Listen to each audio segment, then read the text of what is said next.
Vejam só, irmãos, ela teve tanta paciência com o marido, obedecendo às orientações da Santa Avó Rosa, que aos poucos ele foi se humilhando, ele foi entendendo o erro que ele praticava, ele foi entendendo que a nossa doutrina é verdadeira, ele foi passando a crer na Santa Avó Rosa, começou a ter temor e respeito pela nossa igreja, recebeu até bênção e milagre no seu serviço. E, por fim, ele acabou se convertendo e, quando o corpo faleceu, o irmão Aldo salvou. Então, essa irmã não foi um anjo da guarda na terra? Ela ajudou a salvar um próprio esposo. E ele entrou no céu antes que ela. Então, irmãos, é este ensino que a Santa Avó Rosa sempre nos deu. Hoje em dia, ninguém quer perdoar ninguém. Há muitos casos, não são todos. E os casais não se toleram. Não tem paciência, não tem amor, não tem misericórdia, não pensam nos filhos e não pensam no voto que fizeram, porque ao se unirem, o casamento é ordem divina. Ao se unirem em matrimônio, praticamente estão prometendo a Deus que vão procurar se unir e não desmanchar, porque o casamento é um ato sagrado. E Jesus, já no seu tempo, perguntaram a ele sobre o divórcio. E ele disse, não separe o homem o que Deus uniu. Entenderam, irmãos? Olha o ensino da doutrina. Então, quem quer ser de Jesus, ser da Santa Avó Rosa, merecer a bênção da Virgem Maria, a guarda do irmão Aldo e o amparo dos anjos, tem que fazer de tudo para que a união do seu matrimônio prevaleça. Principalmente por amor a Deus, para cumprir o seu voto de cônjuge. Porque queira ou não queira, quando se uniu em matrimônio, fez como um voto e Deus cobra. Porque o casamento, o matrimônio, é ordem divina, é mandamento de Deus. E a família, irmãos, é a coisa mais sagrada que Deus deixou na terra. E um casal, quando se separa, judia dos filhos. Podem dizer que não, mas judiam. E os filhos sofrem. Porque geralmente eles amam o pai e a mãe. E o prazer deles seria ver os dois unidos. Então não é com picuinha e com rixa que vão causar a divisão do matrimônio e prejudicar os próprios filhos. Então é pecado triplo. Entenderam? Por isso que a nossa doutrina sempre nos ensinou, desde o início, a sermos amorosos, caridosos, humildes, mansos de coração, mas ao mesmo tempo sermos justos. E um apostólico justo, ele não participa de pecado nenhum. Nem para agradar parente, nem para agradar amigos, nem para agradar colegas de serviço, nem para agradar colegas de escola, nem para agradar ninguém. Mas ele é fiel, sem fanatismo, e obedece às doutrinas apostólicas com amor. E é disciplinado com gratidão na alma, porque conhece a vontade de Deus. E isso é um privilégio nosso. Quem no mundo inteiro conhece a vontade de Deus? Eu lhes digo, irmãos, só o verdadeiro apostólico. Porque foi para esta igreja que Jesus voltou, revelou toda a doutrina do seu evangelho de um modo perfeito, usou a Santa Avó Rosa para restaurar esta igreja à semelhança da igreja apostólica do passado e implantou entre nós uma disciplina que nos resguarda do mal. Aonde tem isso no mundo? Procurem. Eu tenho certeza que não vão achar. É só nesta igreja. Então, irmãos, sejam humildes, sejam amorosos. Nós temos esse privilégio de termos a glória de saber a vontade de Deus. Não é qualquer um que sabe. Então, se temos esse privilégio, devemos ser muito gratos a Deus, a Jesus, a Virgem Maria, a Santa Avó Rosa e o irmão Aldo, que foram os santos que mais batalharam e batalham em nosso favor para garantir a salvação de nossa alma e, enquanto aqui vivermos, termos na terra uma vida com Deus, cheios de gozo, paz, alegria e felicidade. O apostólico fiel, mesmo na hora da luta, mesmo na hora da tribulação, mesmo na hora da doença e da dor, ele não perde a paz, não perde o consolo. E lá dentro do íntimo do seu espírito, ele tem ânimo e tem até alegria. Porque no Espírito de Deus não tem tristeza. Se ele está ligado aos céus, ele tem coragem, força e fé para tudo suplantar sem pecar e obedecer a Deus até o fim dos seus dias nesta terra e herdar uma gloriosa salvação com galardões para viver eternamente no reino do céu, onde só há gozo, paz, alegria e felicidade eterno. Eterno quer dizer não tem fim, um reino eterno e de uma beleza imensa. A Santa Avó e Irmão Aldo nos contavam as glórias que existem no reino do céu. São incomparáveis. Não há nada no mundo que se compare às bem-aventuranças e às felicidades que existem no reino do céu. Lutem, irmãos, para alcançar tudo isso. E a Santa Avó Rosa e o Irmão Aldo sempre lhes ajudarão a vencer, porque são dois santos gloriosos que Jesus preparou nesta igreja, nestes tempos, para garantir a salvação dos humildes, dos bons de coração, dos sinceros, dos fiéis e dos inocentes. Sejam singelos, filhos de Deus, confiem em nossa doutrina e receberão as bem-aventuranças que deixou Jesus inclusas no Evangelho a todos os seus legítimos e fiéis seguidores. Sejam filhos de Deus e sejam felizes para sempre. Amém.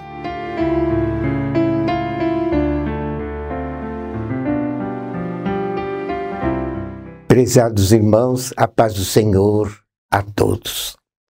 Eu estava, irmãos, me lembrando, no começo da nossa igreja, quando Jesus já usava a Santa Avó Rosa para revelar a Santa Doutrina e inspirava o irmão Bispo Eurico Matos Coutinho e a irmã Odete Correia Coutinho para ensinar a doutrina do Evangelho do Reino dos Céus no púlpito e explicar também sobre o poder e a qualidade celeste da disciplina que com a Santa Avó Rosa Jesus implantou na vida dos fiéis apostólicos, porque a disciplina é a alma da doutrina e ambas dão uma condição total para o Filho de Deus se religar ao Pai. E a verdadeira religião tem essa finalidade, de religar o Filho de Deus ao Criador. E a disciplina então completa a obra da doutrina e dá condições plenas para a criatura merecer a salvação de Jesus de um modo total e completo. E havia naquela ocasião muita falatório a respeito de reencarnação, e Jesus então explicou para Santa Avó Rosa, dizendo que para nós, como apostólicos, filhos de Deus, seguidores da verdadeira doutrina do Evangelho do Reino dos Céus, obedientes à disciplina celestial, não tem o que falar em reencarnação, porque realmente para nós não existe. E Jesus então explicou direitinho para Santa Avó Rosa, dizendo que no ato da concepção, Deus cria no céu um anjinho, um novo espírito de uma pessoa, e coloca no ventre materno para que o corpinho concebido e gerado possa, então, se desenvolver de um modo natural. E na época certa, então, nasce uma nova criança.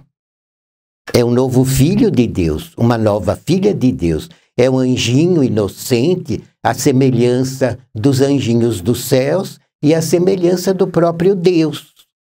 Porque Deus criou o homem e também a mulher à sua imagem e à sua semelhança.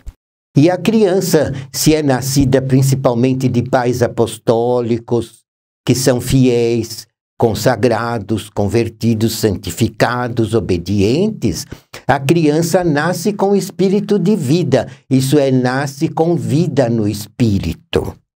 É uma criança santificada que pertence ao reino do céu, é um verdadeiro anjinho. E a criança sendo educada neste santo caminho, através dos pais consagrados, fiéis e santificados, que sabem dar o bom exemplo para que a criança possa imitar, porque a criança imita os pais. E se os pais são consagrados, fiéis, obedientes, santificados, a nossa doutrina que veio do céu e a nossa disciplina que também é celestial, a criança então imita os atos nobres dos pais.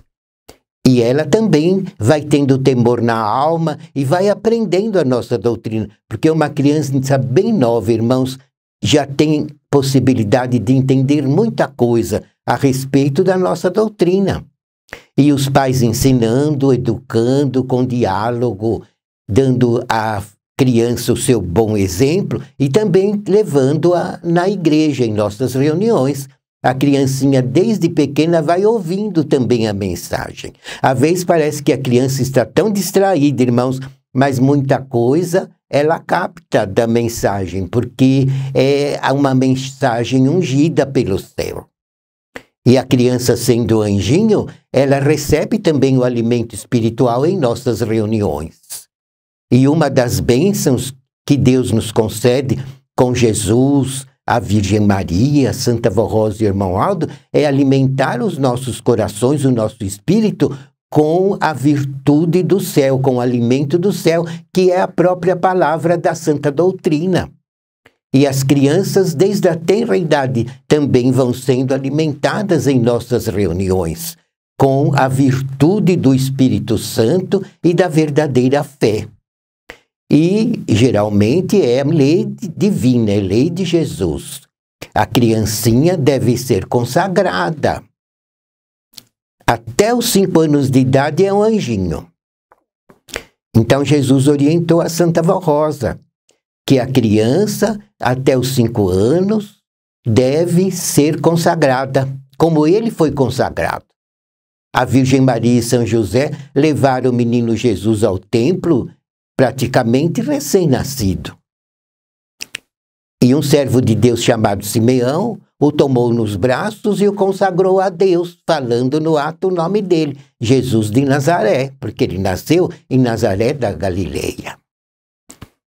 E é assim que nós fazemos, irmãos, porque no ato da consagração, Deus ganha mais autoridade até mesmo sobre a própria criança, porque os pais se apresentam diante do trono de Deus, que na terra é o púlpito desta igreja apostólica, tanto a sede como nas congregações. E os pais então entregam a criança ao pastor e ele, numa singela oração, consagra a criança ao reino do céu, ao próprio Deus, entregando aquele anjinho, aquela criancinha nas mãos de Jesus, da Virgem Maria, da Santa Vó Rosa, do profeta Irmão Aldo. E no ato da consagração fala o nome completo da criança. E esse nome, irmãos, é escrito no céu pelos anjos no livro da vida, na presença de Deus. E aquela criancinha se torna um novo apostólico ou uma nova apostólica, participante da família apostólica nesta igreja. Então aquele espírito, aquela criança, aquele anjinho vai crescendo com sabedoria e guardada pelos anjos. Porque o anjo da guarda fica ao lado da criança e também do apostólico fiel. Ele não se reencarna, porque não existe isso. Mas ele fica ao lado do apostólico fiel, o anjo da guarda. Fica guardando, amparando e muitas vezes inspirando, dando sabedoria, dando mais fé, dando ânimo e coragem para que a criança se desenvolva na fé. E se for um adulto também, para que esse adulto tenha muito ânimo de obedecer com amor à nossa doutrina e ser fiel à nossa disciplina para continuar merecendo a guarda, o amparo do anjo. E o anjo fica ao lado do fiel. E a criancinha, no caso, também vai crescendo, vai se desenvolvendo materialmente e espiritualmente, porque a nossa doutrina é verdadeira, irmãos, e alimenta o espírito da pessoa e também das crianças apostólicas. E quando a criança está mais ou menos com 12 anos, 12, 13, 14 anos, é uma idade própria que ela pode pedir o batismo nas águas, para continuar firme neste santo caminho, declarando publicamente a sua fé em nossa santa doutrina. Então ela é batizada nas águas ungidas, na sede da Igreja Apostólica. E no ato do batismo, o nosso Deus aproxima o seu trono para ungir as águas batismais em nosso tanque.